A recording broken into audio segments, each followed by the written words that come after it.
Concordia Camp, Kansas, July 1944. The oppressive summer heat transformed the military barrack into an unbearable oven. Wiping a bead of perspiration from her brow, German soldier Clara Noman followed Sergeant Williams towards the building Americans called the Recreation Hall. After 3 weeks in captivity, she had already grown accustomed to the unexpected comforts of the American prisoner of war facility. Flush toilets, hot showers, and 3 nutritious meals daily. Yet, despite these unforeseen amenities, nothing could have prepared her for the extraordinary revelation concealed behind the unassuming wooden door they now approached. "Ladies," Sergeant Williams announced in flawless German to the assembly of 25 female prisoners, captured during the tumultuous retreat from Normandy. "Today, we are going to introduce you to one of America's most cherished summer traditions." Clara exchanged a look of bewildered curiosity with her fellow prisoners. As a former communications officer for the 12th SS Panzer Division, her rigorous training had equipped her for interrogation, severe deprivation, and the potential brutality of wartime captivity, including torture. Instead, she found herself in a facility where living standards remarkably surpassed even the German officers' quarters she had known before the conflict. The recreation hall itself offered a refreshing coolness, a sensation almost startling given the oppressive Kansas summer heat. Inside, American soldiers were at ease, casually seated at tables, engrossed in card games, perusing magazines, or simply enjoying the swing music and convivial laughter emanating from a radio. However, it was a monumental white cabinet in the far corner that truly captivated Clara's attention. Freezing her in place, it emitted a soft, continuous hum, its presence drawing a cluster of American soldiers who held what unmistakably appeared to be frozen deserts. "My God," murmured Greta Hoffman, a radar operator from Hamburg standing beside Clara, her voice barely a whisper. "Is that truly what I believe it is?" Sergeant Williams advanced towards the enigmatic white cabinet, lifting its lid to unveil rows of meticulously arranged, individually packaged frozen confections. A visible plume of frigid air met the stifling summer humidity, generating a theatrical mist that rose majestically from the freezer. This ethereal spectacle held the German women captive, their gazes fixed in stunned disbelief. "Ice cream," Williams announced, his tone radiating palpable pride. "Vanilla, chocolate, strawberry freshly churned each week by our camp kitchen staff. Every prisoner of war is allocated to servings per week, with additional portions provided during periods of extreme heat." Clara felt a sudden weakness in her knees. This frozen desert ice cream had been an almost unattainable luxury in peacetime Germany, reserved exclusively for the affluent or for the grandest of special occasions. With the advent of war, such indulgences had vanished entirely, relegated to cherished memories of a bygone era of prosperity. Yet here, within the confines of an American POW camp, enemy combatants were being offered multiple servings weekly, a delicacy far beyond the reach of even Germany as highest-ranking generals. "This must be a calculated act of propaganda," Clara whispered to Greta, her voice tinged with suspicion. "They intend to impress us, to compel us to believe in the veracity of American opulence. Undoubtedly, they will rescind this gesture tomorrow, revealing the harsh truth of our situation." Yet, even as these words left her lips, she observed the American guards, with an almost disconcerting nonchalance, selecting ice cream bars for themselves. Their demeanor conveyed that this frozen luxury was so commonplace, so utterly abundant, that extending it to enemy prisoners of war warranted no special deliberation or second thought whatsoever. Sergeant Williams then approached them, holding 2 vanilla bars. "Miss Noman, Miss Hoffman," he inquired, his tone inviting yet resonant,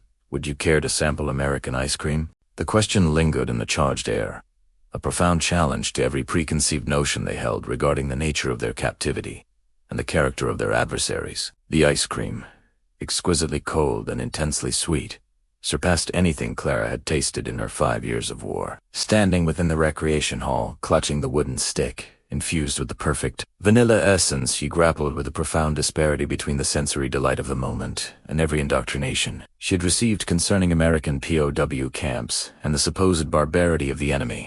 "How can this be?" Greta whispered beside her, slowly consuming her ice cream, as if meticulously savoring an impossible luxury. "We are prisoners of war," Yet they are providing us with desserts that vanished from German stores as early as 1940. Around them, other German female prisoners were experiencing their own individual moments of revelation. Maria Beske, a telephone operator from Berlin, descended into a shocked silence after finishing a chocolate bar, asserting that its taste was superior to any confectionery available in pre-war Germany. Ingrid Weber, a medical auxiliar from Munich, meticulously scrutinized the wrapper, attempting to decipher the industrial processes that could facilitate such unparalleled abundance amidst a global conflict. With the characteristic forthrightness that had served her so effectively as a communications officer, Clara approached the American supervisor. "May I ask you a personal question?" "Of course, Miss Noman. How can you possibly afford this?" She gestured towards the freezer, which continued its steady, mechanically efficient hum, to provide ice cream to prisoners of war, while simultaneously prosecuting a global conflict against Germany. Even our most senior officers have not witnessed such a luxury since the war's inception. Williams responded with a smile, one that conveyed genuine amusement. "Miss Noman, this isn't a luxury in America. This is simply normal. Every small town across Kansas boasts an ice cream parlor. Every grocery store maintains a diverse inventory of flavors. Children anticipate ice cream as an essential part of birthday celebrations and summer picnics." This notion of ubiquitous abundance was so profoundly alien that Clara struggled to comprehend it. A commonplace affluence, a casual luxury, a society so intrinsically wealthy that extending ice cream to enemy prisoners required no extraordinary budgetary appropriation or high-level administrative sanction. "But what about rationing?" she pressed, her skepticism unwavering. "Surely you face shortages, restrictions, limits on sugar and dairy products." "We do indeed have some rationing," Williams conceded, "but it bears absolutely no resemblance to the deprivations you have endured in Germany. America's agricultural and industrial productive capacity is vast enough to sustain our entire population, our armed forces, our allies, and yes, even our prisoners of war, at standards that most nations worldwide would regard as remarkably generous." That evening, amidst the unexpected comfort of their barracks, with their clean beds and adequate heating, the German female prisoners convened to collectively process their epiphanies concerning the ice cream. Their discussion was hushed, almost conspiratorial, as though they were sharing not merely a novel dessert experience, but a closely guarded state secret. "I've been pondering," Maria began, having successfully requested and received an additional serving during the afternoon's recreation period, "if they can afford to supply us with ice cream twice a week, what does that truly reveal about the extent of their actual resources? What does it imply about their capacity to sustain this immense war effort? It reveals that we never truly comprehended the adversary we were fighting." Clara responded with a newfound calm. "We were indoctrinated to believe America was feeble, decadent, and utterly incapable of a protracted military endeavor. But a nation that extends the luxury of ice cream to its prisoners of war is far from weak. It possesses a strength so profound that it can afford to be extraordinarily generous." Through the barrack windows, the distant lights of Concordia, Kansas, shimmered with an almost ethereal glow. Somewhere within that unassuming American town, families were undoubtedly enjoying evening ice cream. Children celebrated birthdays with readily available frozen treats, and the freezers of local stores overflowed with a kaleidoscopic array of flavors, a sight German civilians had all but forgotten. In that moment, for the very first time since her capture, Clara began to entertain a profound, unsettling doubt whether Germany was engaged in a conflict it was fundamentally destined to lose. 3 days later, Clara found herself assigned to kitchen duty, where the American chef, displaying an unexpected camaraderie, treated her more as an apprentice than a prisoner of war. Following the initial ice cream epiphany, a continuous stream of subsequent discoveries further challenged her ingrained understanding of American society and irrevocably undermined German propaganda regarding the enemy's capabilities. "Today we are making fresh ice cream," announced Chef Peterson, an amiable Iowan whose genuine enthusiasm for teaching American culinary techniques to German posts was readily apparent. He enumerated the ingredients: authentic vanilla beans, rich fresh cream, sourced directly from local dairies, and sugar, a commodity rationed for civilians, but available in ample supply within military facilities. Clara observed in profound astonishment as Peterson demonstrated the industrial ice cream machine. A formidable device capable of producing gallons of frozen dessert with a mechanical efficiency that far exceeded anything she had ever witnessed in German food production facilities. In Germany, she carefully explained to Peterson, we have not seen genuine fresh cream since as early as 1941. Milk is rigorously rationed. Sugar has become almost impossible to acquire, and vanilla has been entirely unavailable since the disruption of our trade routes. Peterson paused in his preparations, his gaze fixed intently on her face, like someone endeavoring to grasp an utterly foreign concept. No ice cream at all. Not even for special occasions. Not even for Christmas. Clara confirmed, a poignant echo in her voice. If children are fortunate, they might receive an orange. Perhaps a minuscule piece of chocolate. But ice cream. Da. She shook her head slowly. Ice cream is merely a fading memory from before the war. Well, Peterson responded with characteristic American optimism. Then we'll simply have to ensure you enjoy plenty of it during your time here. As they collaborated on the vanilla custard base and deliberated the precise freezing techniques, Clara absorbed more knowledge about American food production than she had gleaned from years of German military intelligence briefings. Peterson effortlessly discussed agricultural surpluses, the efficiency of industrialized dairies, and the extensive refrigerated transportation networks that seamlessly connected farms to distant cities across vast geographical expanses. My brother's farm in Wisconsin alone produces enough milk to supply 3 entire counties, he remarked, making a minor adjustment to the ice cream machine. In peacetime, we actually face a challenge of overproduction. Too much food, not enough markets. This concept of overproduction, of possessing an abundance rather than a deficit, was so fundamentally alien that Clara initially suspected she had misinterpreted his English. In Germany, since 1939, scarcity had unequivocally defined civilian existence.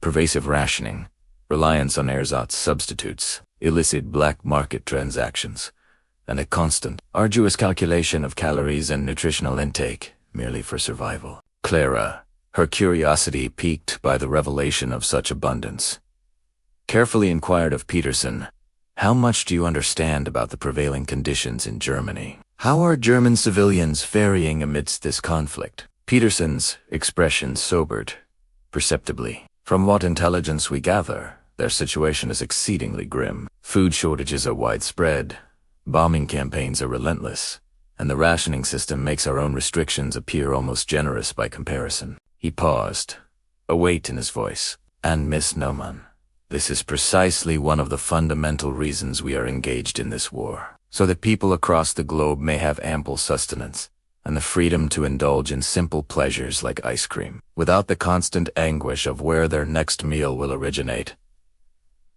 As the ice cream machine continued to churn, transforming the ingredients into the creamy perfection of vanilla, Clara experienced a profound realization. She was not merely witnessing the production of a dessert. She was observing the very industrial and agricultural bedrock that underpinned American generosity. This unparalleled abundance empowered them to provide ice cream even to enemy prisoners of war, while their own citizenry enjoyed a level of prosperity that German leaders had persistently promised but conspicuously failed to deliver. After 2 weeks of dedicated work in the kitchen, Clara had become proficient in operating the ice cream machine. She had also mastered the preparation of various flavors, specifically requested by the German post-strawberry, peach, and even experimental combinations that Chef Peterson actively encouraged as a form of cultural exchange. Through desert innovation, the new contingent of prisoners who arrived in July refused to believe us about the ice cream, Greta reported during an afternoon break, indicating a group of recently captured German women who sat sullenly at the recreation tables, their faces etched with defiance. They are convinced we are merely collaborators in American propaganda. Clara, however, understood their suspicion implicitly. She herself had grappled with the same profound disbelief. During her first week, the identical conviction that American goodwill was a manipulative tactic, and that the apparent abundance was merely an illusion designed to demoralize the prisoners. It was only through daily, first-hand exposure to authentic American prosperity that she had come to accept the genuine nature of this generosity. Bring them to the kitchen tomorrow, she suggested. Allow them to witness the ice cream production process for themselves. The sheer quantity of ingredients, the effortless efficiency of American food preparation. Sometimes, one must personally witness affluence to truly believe in its existence. That night, during the allocated letter-writing privilege, Clara grappled with the formidable task of describing her experiences to her sister in Munich. How could she possibly convey the reality of twice-weekly ice cream to someone surviving on turnip soup? How could she articulate the vastness of American abundance to civilians who celebrated the rare discovery of a single egg on the black market? She opted for carefully chosen euphemisms. The Americans treat us well. Foodie simply, and occasionally we receive desserts that evoke memories of peacetime celebrations. Well, the camp censors would undoubtedly approve such innocuous phrasing. Her sister would never truly fathom the profound reality hidden beneath those understated words. Miss Noman. Sergeant Williams approached her table, holding what appeared to be official-looking documents. I wish to discuss a matter of importance with you. Your proficiency in English and your demonstrated culinary experience have profoundly impressed the camp management. Consequently, we are extending an exceptional opportunity to a select number of prisoners of war, the chance to work in civilian establishments in nearby towns, such as restaurants, dairies, or food production facilities. Clara stared at the papers, her mind struggling to process the notion of an enemy POW being granted work release. The concept seemed utterly impossible, yet she had consistently observed that American generosity frequently transcended all reasonable expectations. What kind of work? She inquired cautiously. Chef Peterson's cousin owns an ice cream parlor and he is actively seeking skilled individuals like yourself to assist with summer production. You would continue to reside at the camp but commute daily to work 8 hours in a civilian setting, earning American wages that you can either save for post-war repatriation or utilize for personal expenditures. An ice cream shop? Clara repeated, her voice betraying her struggle to fully comprehend the surreal possibility of a former German military officer serving frozen desserts to American civilians. The proprietor specifically requested someone who not only understands the production process, but can also provide customer service in both German and English. Apparently, Selina is home to several German-American families who would greatly appreciate bilingual service. As she contemplated the profound implications of this proposal, Clara realized that her entire understanding of the war had undergone a complete paradigm shift. A mere 6 months prior, she had been coordinating vital communications for an armored division, engaged in a desperate resistance against American forces. Now, she was being offered employment in an American ice cream parlor, entrusted to work among civilians who perceived her as a valuable asset rather than a dangerous adversary. I accept, she stated without a moment's hesitation. When do I begin? Monday morning. Chef Peterson will transport you to Selina and introduce you to the owner. Congratulations, Miss Noman. You are about to become the first German prisoner of war to serve ice cream in the history of Kansas. The irony of the situation was undeniably profound. The woman who had once facilitated German resistance against American military might would now serve frozen desserts to American families. Desserts, tad in their very abundance, symbolized everything her homeland had tragically forfeited in the war. On Monday morning, under the familiar Kansas sun, Clara embarked on a truly surreal experience, riding in Chef Peterson's truck, traversing the verdant expanse of American farmland bound for her inaugural day of civilian employment as an enemy prisoner of war. Dressed in a meticulously clean camp uniform, she carried the necessary identification documents authorizing her work at the ice cream shop on Selina S. Main Street, under the direct supervision of Peterson's cousin, Mr. Frank Miller. Frank has operated that shop continuously since 1938. Peterson elaborated, as they passed by numerous affluent farms, boasting modern equipment and impeccably maintained buildings. He is genuinely looking forward to having someone on staff who truly comprehends the intricacies of ice cream production techniques. He often laments that his typical summer helpers are mostly adept at scooping, but lack the expertise to innovate new flavors or diagnose equipment malfunctions. Selina, the bustling county seat, was vibrant with activity that Monday morning. Shoppers meandered, businessmen conducted their affairs, and children, freed by summer vacation, filled the streets. Clara observed the impeccably dressed populace, and the opulent appearance of the store displays, struck by how remarkably normal civilian life seemed, despite the ongoing war in the Pacific. Miller's Ice Cream Parlor, a prominent corner establishment, featured expansive windows, cheerful striped awnings, and a hand-painted sign proudly advertising 16 daily flavors. Inside, the shop was immaculate and brightly lit, dominated by glistening display freezers housing an astonishing array of ice cream varieties. More than Clara had ever encountered. "You must be Miss Noman," Frank Miller greeted her, extending the same easygoing friendliness she had by now become accustomed to from her American captors. "Peterson spoke highly of your kitchen skills. Are you ready to learn the civilian aspects of ice cream service?" Over the next 8 hours, Clara assiduously learned to operate the commercial service equipment, committed flavor descriptions and pricing to memory, and diligently practiced the customer interaction techniques essential for American retail. The work proved to be not only pleasant and dignified, but also unexpectedly challenging, as she meticulously adapted her ingrained military precision to the more fluid standards of civilian service. Table 6 requires a banana split, with extra whipped cream. A young employee named Mary called out, addressing Clara with the same casual respect she afforded her other colleagues. "The family at Table 3 is inquiring about German ice cream traditions. I assured them you would possess the knowledge."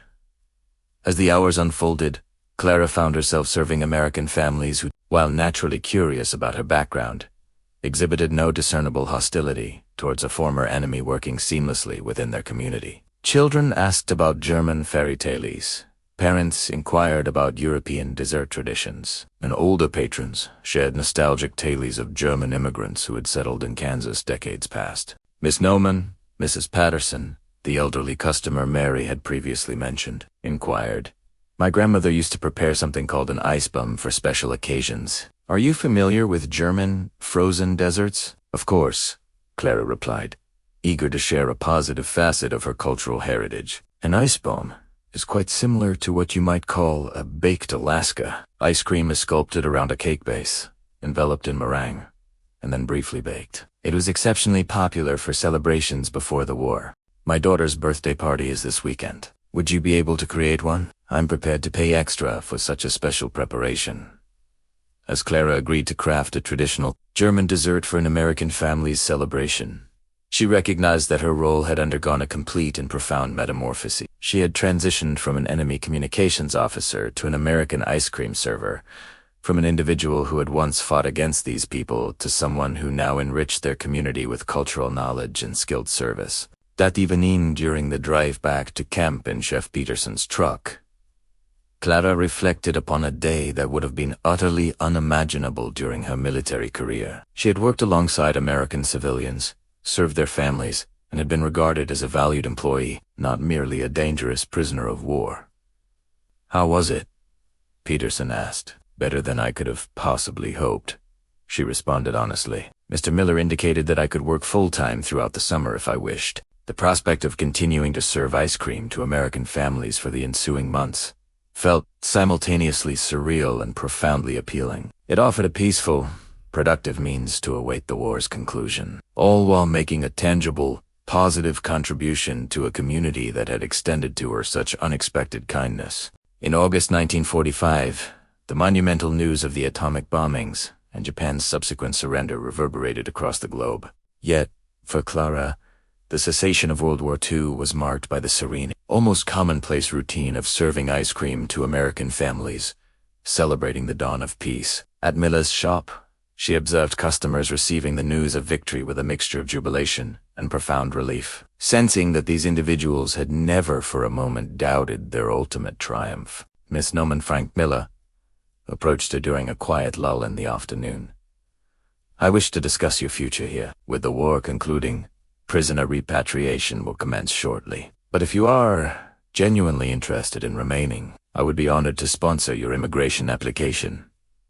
Clara paused her task of cleaning the service counter, her thoughts reeling as she considered this extraordinary proposal, a proposition that signified a complete metamorphosis from enemy prisoner of war to prospective American citizen. Around her, the ice cream parlor hummed with the gentle rhythm of everyday life. Children carefully selected their flavors, families shared sundaes, and dating teenagers discovered that even a former enemy could serve them desserts with both skill and courtesy. "You would sponsor me, even knowing that I once fought against America? Clara questioned, a tremor in her voice.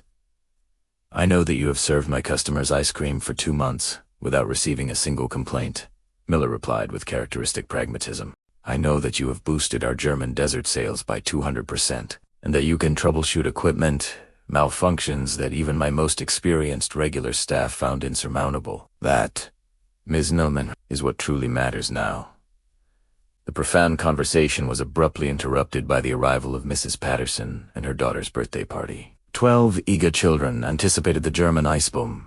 Clara had promised to create a dessert that required meticulous preparation and ingredients specially procured by Miller for the occasion. It's absolutely beautiful, the birthday girl exclaimed, her eyes wide with wonder, as Clara presented the sculpted ice cream masterpiece. Adorned with perfectly brown meringue, it looks just like a castle made of snow. In that pivotal moment, as American children celebrated with a traditional German dessert crafted by a former German military officer, Clara recognized the symbolic culmination of her own transformation. She was no longer serving the families of the enemy as a mere wayjourning prisoner of war. She was, instead, contributing integrally to their community as a trusted member, capable of enhancing their most cherished celebrations. I accept your offer of sponsorship, she quietly informed Miller, a profound sense of peace settling over her. This place now truly feels like home. That evening, composing her weekly letter to her sister in Munich, Clara once again grappled with the inherent difficulty of explaining her momentous decision to remain in America. How could she possibly articulate choosing employment in an ice cream parlor over returning to her devastated homeland? How could she convey the profound dignity she had discovered through civilian labor among her former adversaries? The Americans have granted me permanent residency, she carefully penned. I have found meaningful work here, and I genuinely believe I can make a positive contribution to their post-war reconstruction efforts. This carefully constructed euphemism satisfied the camp censor's requirements, yet it utterly failed to capture the profound reality of her choice. She had chosen affluence over scarcity, generosity over vengeance, and embraced the radical American conviction that former enemies could, through honest endeavor, prove their intrinsic worth and thus become productive citizens. By September 1945, Clara's legal status had formally transitioned from enemy prisoner of war to permanent resident seeking citizenship, unequivocally marking her evolution from incarcerated employee to civilian immigrant. This transformation felt both gradual in its unfolding and profound in its implications. The work remained the same, as did the customers, yet the underlying environment was fundamentally altered, reflecting her deepening integration into American society. The town council has approved your permanent work permit, Miller announced, presenting her with the official documentation that legally equated her employment with that of any other immigrant worker.